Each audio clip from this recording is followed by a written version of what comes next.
Dreamweaver, Chapter 4, Old Foe. The tall man knelt in the center of the large crater. The edges of his long white coat had turned brown from rubbing against the dirt, but he seemed unaware and uncaring. His eyes were closed, and in one hand he clenched a fistful of soil tightly, taking in the scent. He shook slightly, nothing more than a fine, nearly imperceptible tremor, but it was enough for his companion near the fringes of the large hole to stop and wait. Finally, the man slowly unfurled his fingers, and what fell from his hand was a dried clump of gray dust. Is it her? The man was on his feet, and in an instant, out of the crater. His companion looked at him, startled, afraid to follow up the question. The man never showed his degree of emotion in the past. Although it was subtle, the smallest contraction of the pupils and the most infinitesimal tick of his jaw were like a furrow of the brow and a frown of the face to his companion, who was used to seeing more composure, and that frightened him. He's gotten stronger, the man said to himself. Brother Michael, his companion finally spoke. Who is this person? The child. No, the boy. The man. Yes, he should be a man now. The man who did this. Michael turned and extended his arms to show the evidence of his subject's presence. It isn't her? Her? Michael smiled. No, for the past 13 years, I have not encountered someone more precious than him. He turned to his companion. Lance, that was before you were healed. Lance nodded. Then may I ask why he was not brought before the Great Purity? Great question. We've tried, but that's a long story. Michael surveyed the area, finally aware of the commotion around him. Men everywhere, freeing corpses from the trees and burying them unceremoniously in a mass grave. For now, we've got work to do. Michael dusted his hands and climbed onto a waiting vehicle. Wait, brother, Lance called to him. What are your orders for here? Repopulation. Move others back into town. This time, make sure we have guardians here. I don't want another Marauders raid. Ever. Of course, brother. And if seniors ask, where may they find you? In council.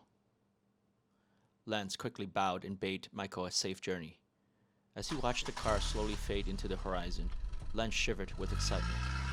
The executive council that Michael presided over included the 6 lower-ranking faithfuls. Only the governing council and the Great Purity himself held more power. The thought itself made Lance tremble. What transpired then certainly wasn't just a raid and massacre. That happened far too often.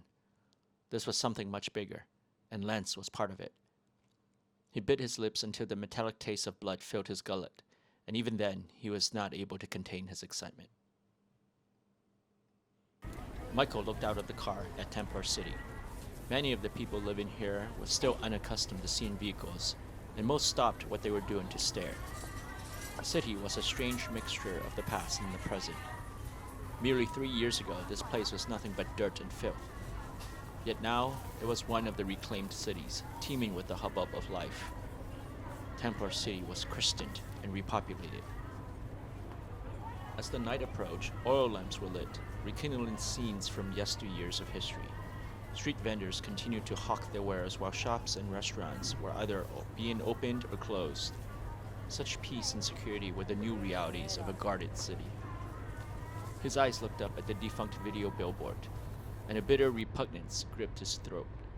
The damaged and tainted technology reminded him of humanity's past. Those were truly dark days, and he was thankful he could remember so little of it. Perhaps one day the Guardians would be able to truly build anew without reliance on the desiccated molds of the old. Much work lay ahead, despite all they had accomplished. Numerous parts of the continent still lay lawless, infected with the slime and greed of the Marauders, and while messengers were being sent to the far reaches of the earth, conversion and repopulation took time and manpower. This last aspect was most troubling. With the clearing completed, finding suitable candidates for the all-important task of guardianship became more and more difficult.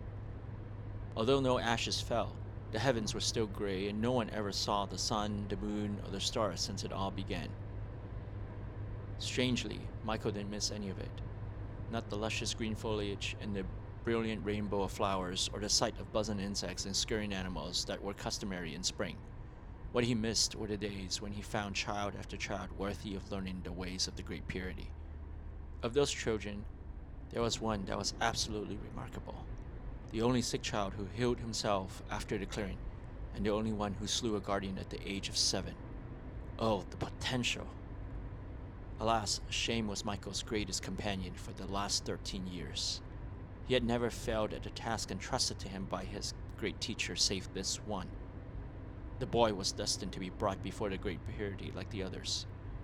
Had it not been for her, that traitorous apostate, Michael would have succeeded. He excelled, a great expiration of all the years of internal torment. Soon he will be breathing in a new life, one free from the guilt of failure.